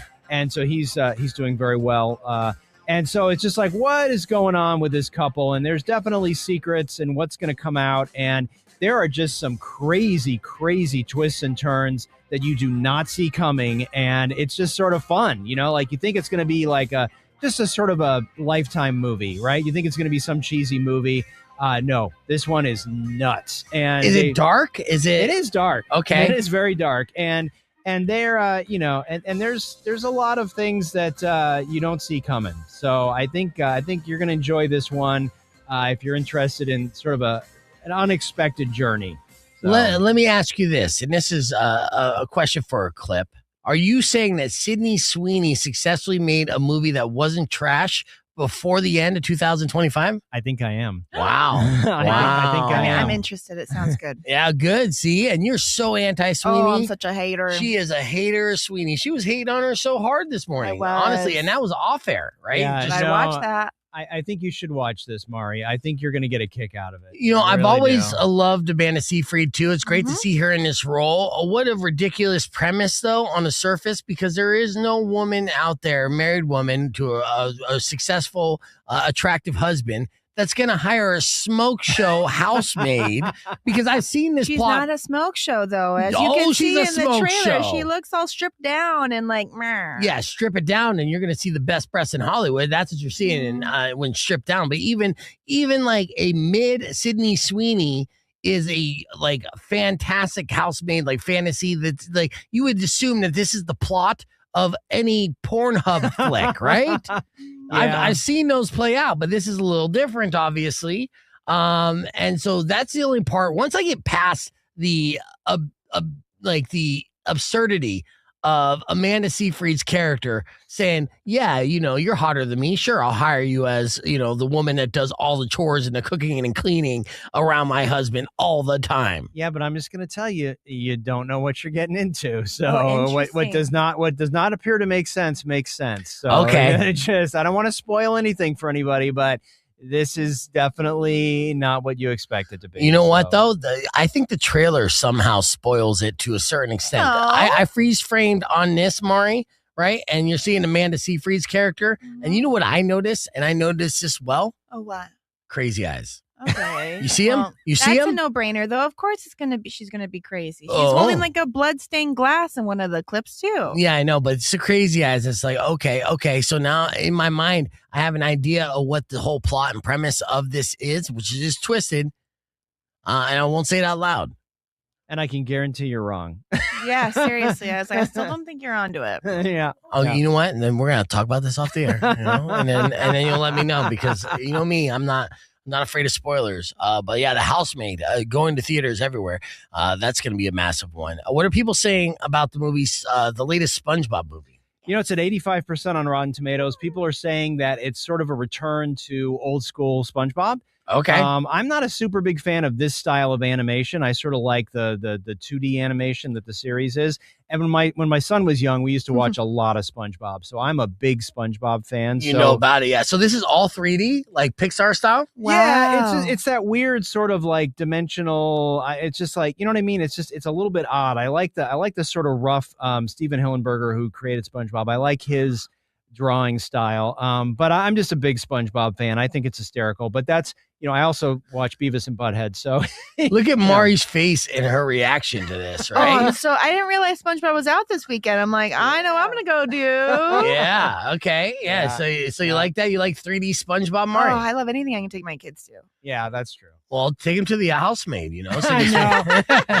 Do not take them to the Housemaid. No. All right, so there you go. So if you want to be shocked every step of the way and watch a movie that's actually good, that has Sydney Sweeney in it, The Housemaid is your flick. And of course, you want to take your family out and your kids, and they're going to love SpongeBob. That's the takeaway we get from Herb Stratford. We're going to continue talking about this on the podcast broadcast. You can join us, youtube.com/beefvegan. We'll be back after music from Breaking Ben on Rock 102.1 KFMA. Yeah, that's great. I wish I had because I could see the shot of you backstage. And you're like, Oh, yeah. I had no idea. And I love SpongeBob. do too. yeah, I love SpongeBob too. I definitely saw plenty of episodes of SpongeBob when my daughter was growing up. I just love going to the movies too. Like any kid movie, I can take them to the theaters and see. I'm like so for. So do But I. it's not that often. Like No, you guys, it's true. Utopia 2, like, yeah, there's like some, but it's a sprinkle. And to be honest, enjoy it while it lasts, because with everyone buying each other out and only I having, know. yeah, there's not going to be too many options, True. which is going to suck for film critics. They're taking your gerbs. You're just going to be a Netflix critic, which is You love fine. that gerb word today. Yeah, the word of the day is gerbs. It's totally yeah. You get I stuck love on gerb, something. though. Yeah. No, it's funny though. It's really funny. What is gerb? Well, that's a South Park reference. So Oh. when we talked about Yas losing her job, we did a segment with Yas today, which I could play a clip of. Which I ended up titling afterwards. 8 minutes of pissed. Yeah. So well, Yas is funny to me. Always, she gets so upset about all the things, right? And in fact, we made a little bit because I got a holiday card from the Tucson Roadrunners, and so did she. And we both got a gift card to Corbett's inside it, and that was super nice. Nice. All right. The way that my card was written was a little more specific and glorifying, and hers is pretty much basic, thank you for all your hard work, right? And nice. blanket statements. But so I read mine, and I knew what her reaction would be. And she's like, what? I'm like, nothing. And what's your card say? And she read it, and I'm just like, And then she's like, what's the fuck's your card say? And then it's like, happiest of holidays, Beef. Thank you for everything that you bring to the arena and excitement. We're so happy to have you, and all this stuff, right? And she's pissed. Oh yeah. Raging pissed. And it's hilarious to me because it's really so petty. It's really nothing. But with that, I was like, this morning, I was like, that's a good idea. Why don't you put together a list of things that pissed you off in 2025? I didn't realize that it would go on forever. And I think we got, actually, I queued up next is Ask a Conspiracist. Here, I'll fire it up here. 8 minutes of pissed. I'll play 2 minutes of pissed for the sake of time. Let's see. I gotta scrub it back so much. Let's just jump in mid rant, shall we? For us in OBGYN was small.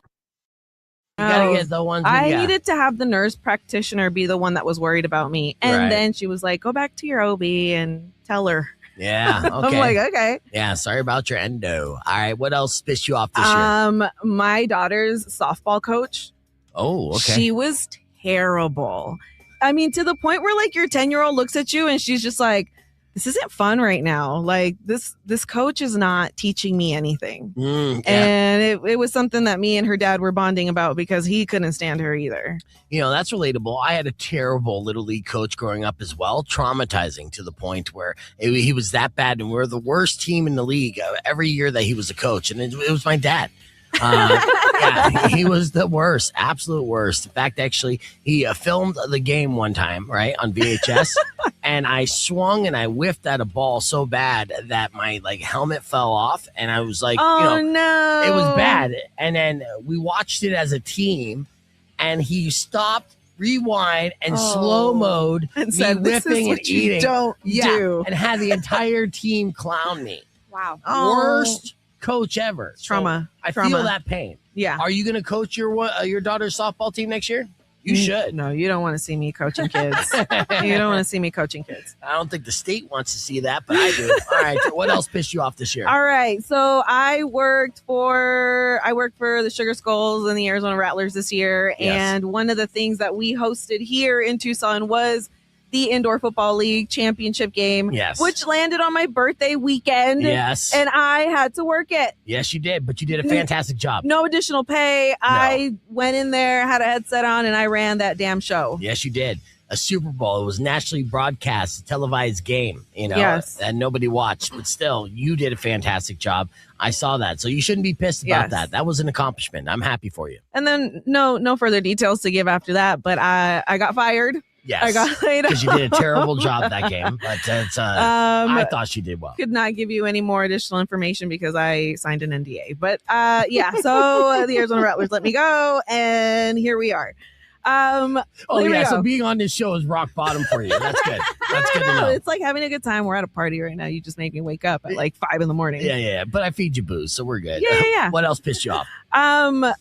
Meeting Shane Gillis.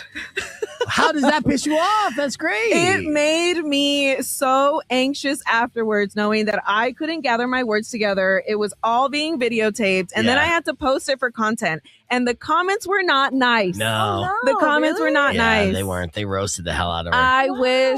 I wish I had practiced what I was going to tell Shane when I met him, because word vomit. Yeah. And the funny. men in the comments were not very nice. Yeah, what's a comment do you remember that seared into your like memory forever? It was like, what a waste of time. He's just going to throw that away. Or quoting something I said that obviously was just like chopped up because I just couldn't speak, But anyway, so there's that. And then I'm going to end it with you. Whoa. So how you ended it with me? I thought I was a blessing. I'm an angel in your life, Yas Money. Okay, wait. Give me a second. So I'm going to start off with us doing Roadrunners. Yes. You get a new jersey every season. Almost every other game. Almost every other game. I had been wearing the same jersey for the past 4 seasons. It's not my fault. Okay. I didn't do this. Yeah, but it's not like he has my back on it and he's making phone calls. So he'll brag about his jerseys and not help a girl out, knowing that I'm pissed that I want a new look. I want a new jersey. I think I have a youth jersey, to be honest with you. It is a youth jersey. I'm lucky that I still fit in it and that I still am shaped the same as I was 4 seasons ago. Okay. Something else about beef. VIP Nightfall tickets. Okay. VIP Nightfall tickets. We all responded to this same email. Yeah, okay. I get there media night. He's got a VIP badge. Yeah. Crystal's got a VIP badge. Yaya's got a VIP badge. I had to go in through general admission. And I was like, how come everybody has cool clear bags and souvenirs and She a was VIP so mad. bag? Why didn't you get one? She's not VIP, but it didn't matter because, Shout out Tony. Because I went up to Tony and I was like, hey, where's my badge? Yeah, I told her too, and we talked about this on the air because the part of the RIP pass for Nightfall was just VIP is that you could cut in front of the line for people. Yeah, but it was media night. There was nobody there, so I told Yas as a friend. I said, look, you can just cut in front of me all night long. I mean, there's no lines, but just wherever I go, just cut right in front, and you are super VIP in my mind. That's how good a friend I am. All right, well, I'm going to end it with this, with my good friend over here. Okay. Cut this off. All right, I got a couple minutes here.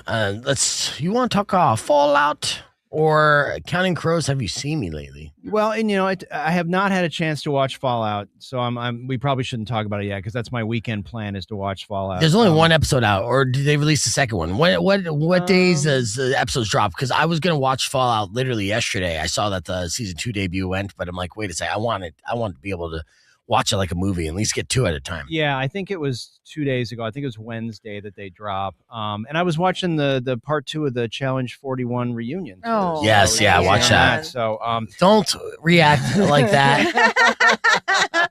It's to sweet. the challenge. It's very cute. It was great. It was a good season. Very solid about that. 42 casting rumors are already out. They're looking to shoot this thing in January, end of January. They should have already had it in the can, but the problem is they wanted to align it during time which would have overlapped with like Thanksgiving or Christmas, and too many people said no. So to get the cast that they wanted for season 42 and for All Stars, then they're like, okay, we got to start at the beginning of the calendar year. Once that's said, I will have spoilers as soon as I find out who's going to be on the cast. Yep. Because our little clip that we made way back when, and Mari didn't care about, on YouTube has like 20,000 views on it. Really? Yeah, challenge fans, they want to know this stuff, So All right, there you go. yeah, there's an audience for everything. You could go super niche. I mean, we're a morning show, so we can't just talk about one thing ad nauseum. But if we were just an internet show and you talk about one thing ad nauseum, the next thing you know, you're like, oh, I got 1 million subscribers talking about, I'm happy for you. She doesn't seem happy. No, I am. She is. Your little sweet bond over your like familiar show is paying off. There's a couple things that we bond over. The challenge, all right, being successful grown men, right? Reading books and starting what? Okay. Let's end this show on a positive note. And we're not even done yet. Oh, no. Yeah. But real quick, let's talk about the Counting Crows documentary that's dropping on HBO Max. So if you're a fan of the Counting Crows and just music docs in general, this one seems like a big one. You saw it. What did you think? I did. I liked it. Counting Crows really burst onto the scene in the 90s. And so everybody knows the songs, Mr. Jones, Round Here. I mean, all that stuff, right? Yeah. So everybody also knows that Adam Duritz, the singer, had a lot of mental health issues, in between dating Jennifer Aniston and all the Courtney prettiest Cox women in Hollywood in the 90s. Yeah, he banged half the cast of Friends. Crazy. Yeah, it's true. Yeah, Matt LeBlanc included. Yeah. And so this is if you're a fan of the music or just even curious, it's really interesting to sort of hear the story. I didn't realize that, the band was it's Adam's band. I always sort of thought it was just the Counting Crows. It's like it's Adam's band and a bunch of other guys. Right. So he really, drove this whole thing. He's almost unrecognizable, honestly, when you look at him there without the dreads and everything. Mm-hmm. So it's very interesting just to see if you're a fan of the music or the time, just to sort of hear everybody talk about how this stuff was created and what was going on. And also all the people they talked to, Cyndi Lauper, Chris Martin from Coldplay, they talked to a lot of folks that were contemporaries or who are still fans of the band. They only talk about the first two albums, I'll tell you that. And I mean, I've been a fan ever since then. I've got, I think, almost all the albums. So you like all their albums? The last one or two I haven't been as much into, but the first like 4 or 5, I was there. Yeah. So, okay. Yeah. So it's very good. It's part of that Music Box series that Bill Simmons does, and there's sort of in-depth documentaries about rock bands, and there's some more coming up in 26. So it's worth a look if you're a fan. I'm a fan of Bill Simmons, so if he's involved, then I'm sure it's going to be quality. So excellent. Counting Crows, the documentary for HBO Max is out now. We're going to hit the reset on the FM side and give you a big fat beef tip right after these words. Stick around. It's Rock 102.1 KFMA. Do you guys remember what happened to VH1 Inside Clear. the Music? Yes. Well, remember what happened to it. Yeah. I'm so sorry. I got very excited about that. I know. Well, that's all right. I saw you put it down, so I was like, I'm okay. But then he didn't say clear, so I didn't. Yeah, and that's why I said clear way after I was clear. But the first part of your sentence definitely was on the air, but it's not that big of a deal. Well, Inside the Music, though, right? Like, is VH1 donezo? I think it still exists, but it's sort of a shadow. You know what I mean? And also with Paramount, I think they may have shut everything down now, because aren't they going to shut MTV down, Pete? Yes, end of the year, MTV is done. Yeah. Well, because like Inside the Music reminds me of these things, right? Where they would go like inside the bands and history and stuff. Yeah. And music, I love music docs, right? So if I come across, even if I'm not a fan of the band at first, I'll watch that. And I usually end up becoming a fan of the band and the music because they have music all the way through it, right? Yeah. Usually, right? And so you're hearing a bunch of deep cuts on there. As a Counting Crows fan, I'm sure you loved it. It was phenomenal. Something in the Way is still, or the Nirvana documentary is still my favorite music doc of all time on HBO. Montage of Heck is what it was called. Montage of Heck, yes. So good. It is really good. And it made me have a greater appreciation for Nirvana that I never really had before. Like I liked some Nirvana and everything, but after Montage of Heck, I fully embraced the entire, it's only really 2 record catalog, but everything about it, the aura, the mystique, the music, and like I connected with it on a whole nother level. So, that kind of stuff. The Defiant Ones on HBO, which you can't see anymore, but that's the documentary on Jimmy Iovine and Dr. Dre. Oh. That was a really good one. And it's so good that they gave it to us on HBO and then they took it away.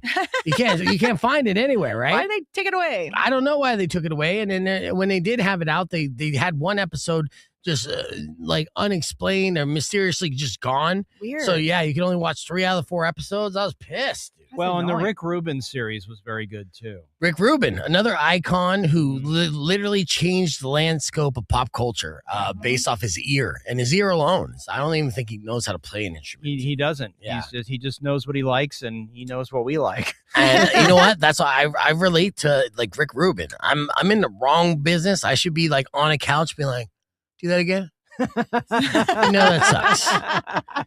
Straight up. But some of my favorite records, Rock 102.1 KFMA, some of my favorite records are Rick Rubin produced records. In fact, actually, he's responsible for like the comebacks or the greatest records of some of your favorite bands. Limp Bizkit, the one great record they released, Rick Rubin. Red Hot Chili Peppers would not have a career if it wasn't Rick Rubin. System of a Down. Late resurgence of Johnny Cash. Yes. Rick Rubin. Yeah, he immortalized towards the tail end, Johnny Cash there. Yes, absolutely. So Rick Rubin. But that's all we're going to talk about in our beef tips. So let me get my music up as we get ready for this and wrap up our last show of the entire year. It's been a great year hanging out with all our friends here. Herb, it's always a pleasure having you come in, and thank you for your reviews as always. You check out our Arts and Culture guy on YouTube. There you're going to see a bunch of great interviews, and he's continuing to get bigger and better stars. All right, but before we wrap things up, here is your beef tip. Ways to avoid holiday weight gain. Yeah. Oh, yeah. Because the problem is with the holidays, all that great food. And people will gift you things like 30 pounds of caramel popcorn and say, good luck with your life, fatty. So here's how you're going to do this. All right. So first and foremost, you're going to make your workout routine easier. All right. So here's a translation. If your gym is more than 5 minutes away, it's not happening. All right. So we know that. So walking to the fridge still counts. So does carrying emotional baggage. So you're already halfway there.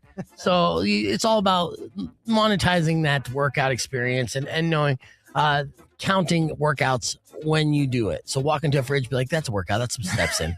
Mentally, placebo effect kicks in. You'll burn more calories. Oh, wow. Mark your calendar and plan meals and workouts accordingly. Like, pencil in salad right before writing holiday party where I black out near the cheese tray. Eat what you want, but pay attention to portions. Portion control is key. A lot of people don't know that. Not in this country. In fact, actually, you order one serving, they give it 10. And it does work great until someone says you're really only having one. And then suddenly you have to eat everything to prove a point. So don't eat around any of your friends and, have a pinky up. They'll call you out on it. All right. Also, these are ways to avoid gaining weight during the holidays. Slow down your schedule to avoid stress. Experts say that, you could tell your in-laws, your boss, and capitalism to relax during the next 2 weeks. If you do so, you'll chill out a little bit. Yes. All right. Drink lots of water. Because nothing pairs better with cookies, ham, and regret than aggressive hydrating. So I keep that in mind. So hydrate accordingly. I got a bonus tip, actually. What? That you don't even include, but wear stretchy pants and call it self-care. Oh, absolutely. Yeah, 100%. because are you gaining weight if you don't step on a scale or your clothes don't feel tighter? Mine's broken. Exactly, right. So you're wearing the clothes that expands with you. Yeah. You feel fine. Everything fits just perfect.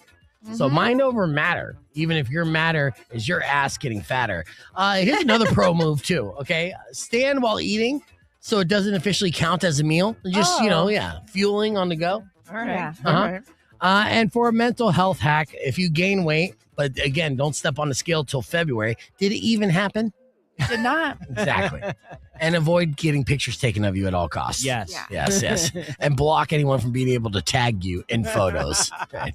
All right. So with that said, those are some tips to avoid gaining weight during the holidays. And we will be back in 2026, a more slender, leaner, cleaner, funnier version of this show. I'd like to thank everybody for riding with us the entire year. Yes. And we look forward to doing a lot of fun stuff with you next year. We'll see you at your Tucson Roadrunners games.